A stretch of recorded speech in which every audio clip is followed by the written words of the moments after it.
Di antara lembaran sejarah Inggris yang syarat drama dan diliputi gejolak, di tengah gemuruh pertempuran sengit melawan musuh-musuh dari luar, kerajaan agung itu ternyata tak luput dari bahaya yang timbul dari dalam dirinya sendiri.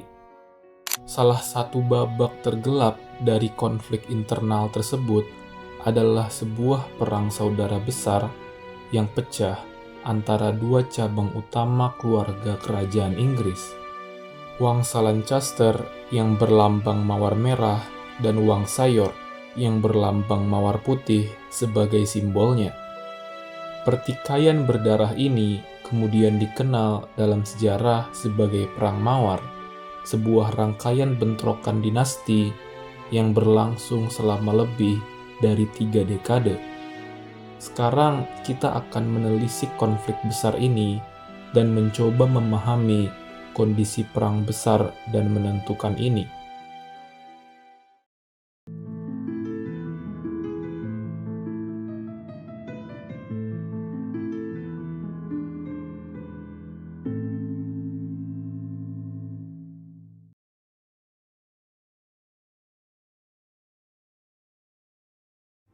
Konflik berkepanjangan antara Wangsa Lancaster dan Wangsa York tidaklah muncul secara tiba-tiba.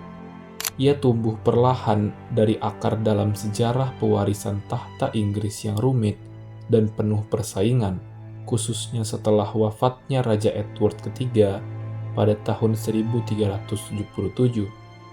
Edward III adalah raja yang kuat dan disegani. Ialah sang penguasa yang membawa Inggris ke puncak kejayaan dalam Perang 100 tahun. Edward III memiliki 8 putra, yang 5 diantaranya hidup hingga usia yang cukup dewasa. Mereka masing-masing menguasai daerah-daerah di kerajaan Inggris yang disebut duchy atau kadipaten, sehingga mereka pun disebut duke atau adipati.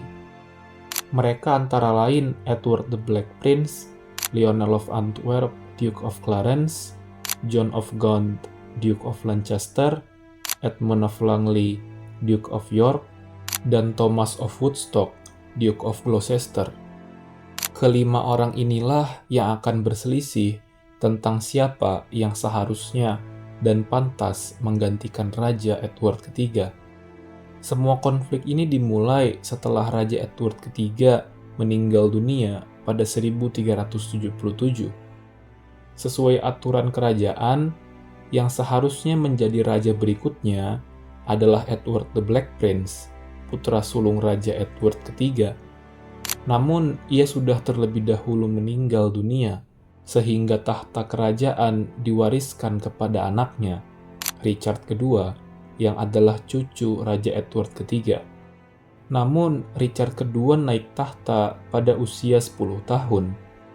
Jelas umurnya masih terlalu muda untuk mengurus kerajaan sebesar itu. Akibatnya, pemerintahannya pun penuh gejolak serta ketidakstabilan politik. Hal ini memuncak pada tahun 1399 ketika sepupu Richard, Henry Bolingbroke, yang merupakan anak dari John of Gaunt, Duke of Lancaster, merebut tahta dari Richard dan memproklamasikan dirinya sebagai Raja Henry keempat. Ia memaksa Richard II turun tahta dan kemudian memenjarakannya hingga akhir hayatnya. Dengan demikian, Wangsa Lancaster resmi menguasai tahta. Namun, tindakan Henry keempat menimbulkan kegelisahan besar di antara para bangsawan dan keluarga kerajaan yang lain. Oleh karena itu, meskipun Henry keempat berhasil merebut kekuasaan, banyak pihak yang menganggap dirinya tidak sah untuk menjadi seorang raja. Masa pemerintahan Raja Henry keempat selalu dibayangi oleh ketidaksetujuan oleh anggota kerajaan. Masalah ini semakin meruncing pada masa pemerintahan cucu Henry keempat, yaitu Henry keenam, yang naik tahta pada tahun 1422 pada usia 9 bulan. Ayahnya Henry kelima dikenang sebagai seorang raja yang tangguh. Ia berhasil memenangkan pertempuran Agincourt dan mengalahkan Prancis dalam Perang 100 tahun. Sayangnya, Henry ke-6 adalah sosok yang bertolak belakang dengannya. Ia amat lembut, tidak kuat, dan lemah dalam pengambilan keputusan. Lebih buruk lagi, ia mengalami gangguan mental parah yang membuatnya tak mampu memimpin kerajaan dengan baik. Situasi ini menciptakan kekosongan kekuasaan di istana, dan pemerintahan pun mulai didominasi oleh para penasihat dan bangsawan yang saling bersaing memperebutkan pengaruh. Ketidakpuasan atas kepemimpinan Lancaster pun membesar. Di sini muncul tokoh kunci dari Wangsa York, yakni Richard, Duke of York, cucu dari Edmund of Langley, yang merupakan salah satu anak dari Raja Edward III. Richard York merupakan salah satu bangsawan terkaya dan paling berpengaruh saat itu. Ia telah berpengalaman dalam pemerintahan dan memiliki basis militer yang sangat dapat diandalkan. Ketika Henry ke-6 jatuh dalam kondisi kejiwaan yang buruk, Richard York kemudian ditunjuk sebagai Lord Protector pada tahun 1454. Namun, jabatan ini tidak berlangsung lama, sebab ketika sang raja pulih sementara, Richard York langsung diturunkan dari jabatannya. Akibat hal ini, ketegangan pun memuncak. Dengan kondisi kerajaan yang rapuh, otoritas yang lemah, dan klaim tahta yang saling tumpang tindih, Inggris pun terjerumus ke dalam konflik terbuka. Pihak York merasa waktunya telah tiba untuk mengoreksi kesalahan sejarah yang dilakukan oleh Henry keempat dan mengembalikan tahta kepada pewaris yang lebih sah menurut silsilah. Sebaliknya, pihak Lancaster memandang klaim pihak York ini sebagai ancaman terhadap stabilitas dan keberlangsungan kerajaan. Perselisihan ini yang awalnya berupa perang dingin politik dan manuver kekuasaan di istana, akhirnya meletus menjadi perang saudara terbuka yang dikenal dalam sejarah sebagai Perang Mawar, perang yang akan mengoyak kerajaan itu selama 30 tahun berikutnya.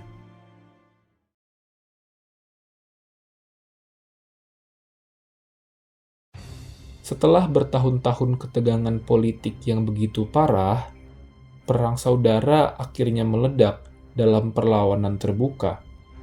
Pada tanggal 22 Mei 1455, di kota kecil St. Albans, pasukan yang dipimpin oleh Richard York berhadapan langsung dengan pasukan kerajaan Lancaster. Dengan ini, dimulailah pertempuran St. Albans pertama.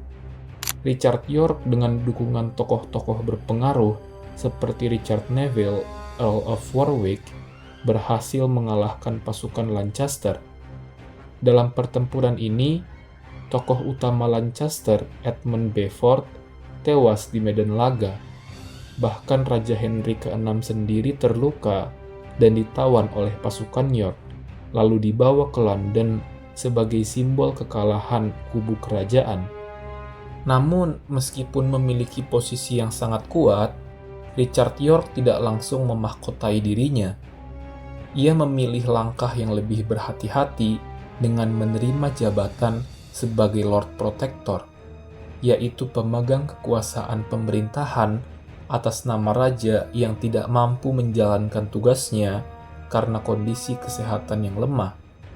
Pada saat itu, Henry ke-6 tengah mengalami gangguan mental serius yang membuatnya praktis tak berdaya dalam urusan negara. Namun, masa kekuasaan York sebagai pemimpin tidak bertahan lama. Ketika Henry ke-6 menunjukkan tanda-tanda pemulihan, kekuasaan kembali berpindah ke tangan istana. Pada titik inilah muncul sosok penting yang akan menjadi salah satu tokoh paling berpengaruh dalam perang ini, yakni Sang Ratu Margaret dari Anjou, istri sang raja. Ratu Margaret bukan ratu pasif yang tunduk dan lemah selayaknya suaminya. Sebaliknya, ia adalah perempuan yang ambisius dan cerdik. Melihat ketidakmampuan suaminya memimpin, Margaret mengambil alih peran politik dengan semangat yang membara.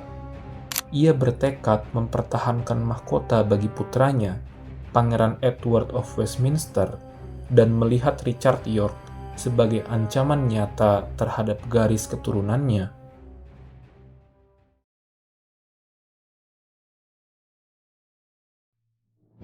Perang tidak berhenti di St. Albans. Dalam 5 tahun berikutnya, konflik terus makin parah dan mematikan. Ketegangan di antara dua wangsa kian memburuk, dan aroma balas dendam merasuki setiap langkah masing-masing pihak di medan politik dan pertempuran. Puncaknya terjadi pada akhir tahun 1460, ketika Richard York mencoba mempertegas klaimnya atas tahta kerajaan. Namun, ambisinya berakhir tragis.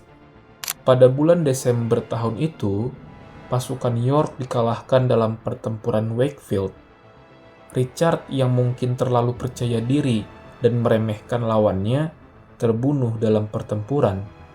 Kepalanya dipenggal dan dipajang di atas gerbang kota York, lengkap dengan mahkota kertas yang mengolok klaimnya sebagai raja. Kematian Richard York mengguncang moral kubunya, namun tidak mematikan semangat perjuangannya. Justru sebaliknya, peristiwa itu menyalakan bara balas dendam yang membara dalam diri putranya, Edward. Ia yang saat itu baru berusia 18 tahun, segera mengambil alih kepemimpinan Wangsa York. Meskipun masih muda, ia membuktikan dirinya sebagai seorang jenderal yang bersahaja. Dalam bulan-bulan berikutnya, Edward mencetak sejumlah kemenangan. Ia mengalahkan pasukan Lancaster dalam pertempuran Mortimer's Cross pada Februari 1461. Namun, momen penting datang sebulan kemudian dalam pertempuran Teuton, pertempuran paling berdarah dalam sejarah Inggris abad pertengahan. Pada 29 Maret 1461, di wilayah Teuton yang tengah ditutupi badai salju yang lebat, terjadi pertarungan besar antara dua pihak. Di tengah medan yang tertutup salju dan berlumpur, pasukan Edward menghadapi pasukan Lancaster dalam jumlah besar. Namun, keberanian, strategi, dan semangat yang membara membalikkan keadaan. Edward dan pasukannya berhasil memenangkan pertempuran besar itu dan memproklamasikan dirinya sebagai penguasa baru Inggris, Raja Edward keempat. Namun, di balik kemenangannya, duka menyelimuti seluruh kerajaan. Dalam pertempuran Teuton, yang hanya berlangsung selama sekitar 10 jam itu, diperkirakan lebih dari 28.000 prajurit tewas, yang menjadikannya sebagai salah satu pertempuran paling berdarah dalam sejarah Inggris abad pertengahan. Sementara itu, Raja Henry ke-6 yang lemah dan tidak mampu mempertahankan kekuasaannya, bersama Ratu Margaret dan putra mereka, Pangeran Edward, melarikan diri. Dengan dinobatkannya Edward keempat untuk sementara waktu, Wangsa York telah merebut kemenangan penuh. Namun, perang belum benar-benar usai. Yang terjadi bukanlah akhir dari konflik, melainkan babak baru dari pertempuran panjang yang akan terus bergolak di tanah Inggris.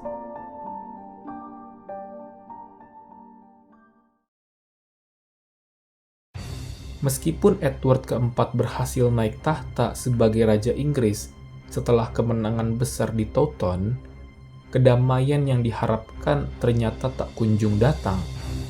Kemenangan Raja Edward tidak serta-merta menghapus rasa curiga, ambisi pribadi, serta rivalitas yang telah lama mengakar di antara para bangsawan. Justru setelah perang terbuka mereda, dimulailah babak baru dalam bentuk intrik istana, perebutan pengaruh, dan pengkhianatan dari dalam.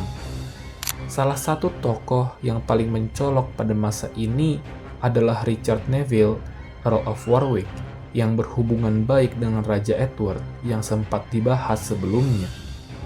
Ia memiliki kekuatan militer, kekayaan, dan jaringan politik yang luas. Awalnya, hubungan Warwick dan Edward keempat sangat erat. Warwick bahkan bertindak sebagai penasihat utama bagi sang raja. Namun, seiring waktu, celah perselisihan mulai terbuka di antara mereka. Edward keempat tak lagi melibatkan Warwick dalam memutuskan keputusan-keputusan dalam istana. Puncak ketegangan terjadi saat Edward memutuskan untuk menikahi Elizabeth Woodville, seorang janda dari kalangan bangsawan kelas menengah. Pernikahan ini dilakukan secara diam-diam tanpa restu dari Warwick, yang sebelumnya telah merancang pernikahan politik antara Edward dan seorang putri Prancis demi memperkuat aliansi luar negeri. Keluarga besar Elizabeth Woodville segera memperoleh berbagai posisi penting di istana yang menimbulkan kecemburuan dan ketidakpuasan di kalangan bangsawan lama, terutama Warwick. Ia merasa terpinggirkan dari lingkaran kekuasaan yang dulu ia terlibat di dalamnya. Kekecewaannya berujung pada pengkhianatan besar, di mana Warwick berbalik melawan Edward dan secara mengejutkan membentuk aliansi dengan musuh lamanya, Ratu Margaret, istri Henry ke-6, yang sebelumnya ia singkirkan dari kekuasaan. Kerjasama ini menandai perubahan dramatis dalam dinamika perang. Pada 1470, Warwick dan Margaret berhasil menginvasi Inggris dan menggulingkan Edward keempat dari tahtanya, digantikan kembali oleh Raja Henry ke-6 yang berhasil kembali memperoleh tahta. Namun, perebutan ini hanya berlangsung singkat, karena memang raja bersifat lemah dalam hal kepemimpinan dan politik. Edward keempat yang sempat melarikan diri dengan cepat mengatur strategi untuk kembali ke tanah Inggris. Dalam waktu singkat, ia berhasil mengumpulkan kembali para pendukungnya dan membentuk kekuatan militer yang cukup besar. Pada tahun 1471, Edward kembali dengan penuh tekad dan menghadapi Warwick dalam pertempuran Barnet. Pertempuran itu berakhir tragis bagi Warwick. Ia tewas di medan pertempuran dan menandai berakhirnya kekuasaan salah satu tokoh terkuat dalam perang itu. Namun, perjuangan Edward belum selesai. Segera setelah kemenangan itu, ia menghadapi pasukan Lancaster yang masih tersisa dalam pertempuran Tewkesbury. Di sana, pasukan Edward kembali meraih kemenangan mutlak. Dalam kekacauan pertempuran, Pangeran Edward of Westminster, putra satu-satunya Henry ke-6 dan pewaris terakhir Wangsa Lancaster, tewas terbunuh. Kekalahan ini menjadi pukulan telak yang tak terpulihkan bagi pihak Lancaster. Beberapa hari kemudian, Raja Henry ke-6 sendiri dibunuh secara misterius di menara London. Dengan kematian Warwick, Henry ke-6 dan putranya, tidak ada lagi tokoh kuat yang dapat menyaingi dominasi York. Edward keempat pun memperkuat kekuasaannya sebagai raja dan memerintah dengan tangan besi, namun relatif damai hingga akhir hayatnya pada tahun 1483. Babak baru ketenangan seakan dimulai, tetapi hanya sementara, karena badai politik lain akan segera datang setelah kematiannya.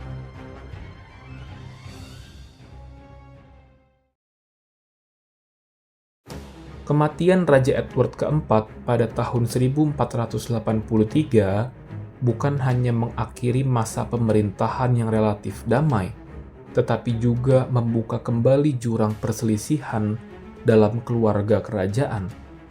Pewaris tahtanya, yaitu Raja Edward kelima, yang baru berusia 12 tahun, jelas terlalu muda untuk memerintah sendiri. Oleh karena itu, pamannya Richard Duke of Gloucester ditunjuk sebagai Lord Protector, wali yang akan membimbing sang raja muda hingga cukup dewasa untuk memerintah. Namun, peran wali itu segera berubah menjadi kudeta. Pada waktu itu, Richard Gloucester meminta Edward kelima dan adiknya, Richard Duke of York, ke menara London yang secara tradisional memang digunakan sebagai tempat tinggal bagi calon raja sebelum penobatan. Namun, setelah pemindahan yang misterius itu, kedua anak itu tidak pernah muncul kembali. Mereka menghilang secara misterius dan diyakini oleh banyak pihak telah dibunuh dalam diam dengan mungkin atas perintah Richard sendiri. Tewasnya kedua anak itu menjadi sebuah tragedi yang terus menjadi perdebatan sengit hingga kini dalam sejarah Inggris, yang dikenal sebagai Mystery Prince in the Tower. Dengan lenyapnya para pewaris muda, Richard langsung bergerak cepat. Ia menyatakan bahwa pernikahan Edward keempat dengan Elizabeth Woodville tidak sah karena alasan teknis, sehingga anak-anak mereka dianggap tidak memiliki legitimasi untuk mewarisi tahta. Dengan dasar tersebut, Richard menobatkan dirinya sebagai Raja Richard ketiga. Namun, pemerintahannya sejak awal dibayangi oleh kontroversi dan ketidakpercayaan. Banyak bangsawan, bahkan dari kalangan York sendiri, merasa ngeri atas cara Richard merebut kekuasaan, terutama karena ia mengkhianati keponakannya sendiri. Para tokoh penting yang dulu menjadi pendukung York kini mulai goyah, mempertimbangkan untuk mencari pemimpin lain yang lebih layak dan bermoral. Di tengah kekacauan dan ketidakpastian ini, dari pengasingannya di Perancis, muncul seorang penantang baru, Henry Tudor. Ia adalah keturunan dari cabang Lancaster melalui ibunya, Margaret Beaufort. Dan meskipun klaimnya terhadap tahta tidak sepenuhnya kuat secara garis keturunan, kondisi politik memberinya peluang besar. Dukungan terhadap Henry semakin menguat seiring memburuknya reputasi Richard III. Bagi banyak pihak, Henry adalah harapan terakhir untuk mengakhiri lingkaran kekerasan dan mengembalikan martabat monarki Inggris. Pada waktu itu, di tengah kekejaman pemerintahan Richard III, Henry Tudor berhasil menaklukkannya dalam pertempuran Bosworth Field pada 1485. Secara tidak langsung, ia bukan hanya memenangkan tahta, tetapi juga menutup lembaran tragis dari konflik dinasti ini yang sekaligus menutup babak panjang dari Perang Mawar.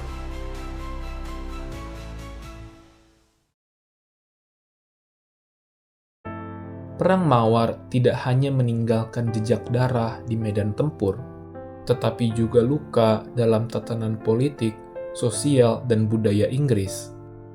Selama lebih dari 3 dekade, tanah Inggris dibasahi oleh darah bangsawannya sendiri. Ratusan keluarga bangsawan lenyap, dan struktur feodalisme yang selama ini menopang kekuasaan monarki perlahan runtuh. Kekacauan itu mengikis otoritas lama dan membuka jalan bagi terbentuknya suatu model pemerintahan yang lebih stabil. Di bawah Raja Henry VII, raja pertama Wangsa Tudor, Inggris mulai bertransformasi dan menjadi dasar bagi kemajuan Inggris di masa mendatang. Selain dampak politik, warisan simbol Perang Mawar juga tidak kalah abadi. Pertarungan antara Mawar Merah dan Mawar Putih ini menjadi metafora kuat untuk konflik, perebutan kekuasaan, dan tragedi kekeluargaan. Kisah ini mengilhami banyak karya sastra, drama, dan catatan sejarah. Salah satu yang paling berpengaruh adalah karya William Shakespeare yang menulis serangkaian drama sejarah seperti Henry ke-6 dan Richard III. Dalam dramanya, Shakespeare menggambarkan Richard sebagai tokoh jahat yang cacat fisik, licik, dan haus kekuasaan. Sosok Richard menjadi simbol dari penyimpangan moral yang ekstrim, citra yang begitu kuat, hingga mendominasi persepsi sejarah hingga berabad-abad lamanya. Namun, dalam studi modern, banyak sejarawan berpendapat bahwa penggambaran ini terlalu dipengaruhi oleh politik Tudor yang memiliki kepentingan dalam memburukkan nama lawan lama mereka. Mawar merah dari Lancaster dan mawar putih dari York akhirnya disatukan secara simbolis oleh Henry ke-7 melalui penciptaan mawar Tudor, lambang yang menggabungkan keduanya. Simbol itu bukan sekadar lambang kerajaan baru, tetapi harapan akan rekonsiliasi dan akhir dari perang saudara yang telah mengoyak kerajaan itu.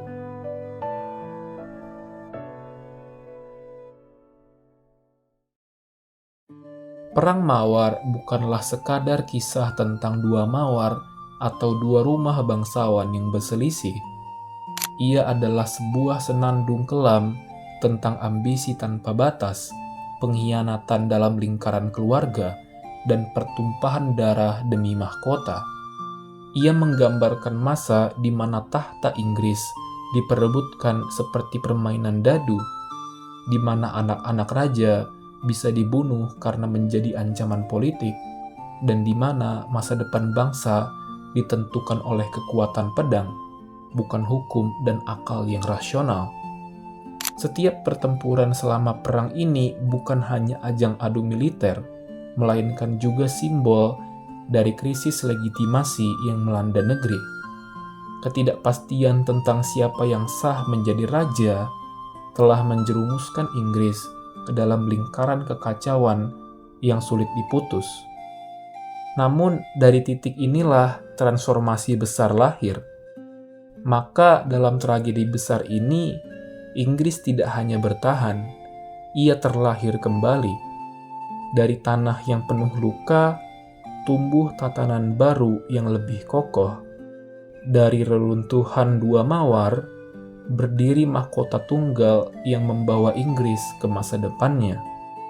Perang Mawar telah berakhir, namun legasi dan simbolismenya terus bergema dalam sejarah bangsa, mengingatkan bahwa dalam sejarah bagaimanapun juga akan selalu ada konflik kepentingan di segala lini kehidupan yang selalu berproses dengan pertumpahan darah, namun berakhir dengan aroma mawar kedamaian. Terima kasih.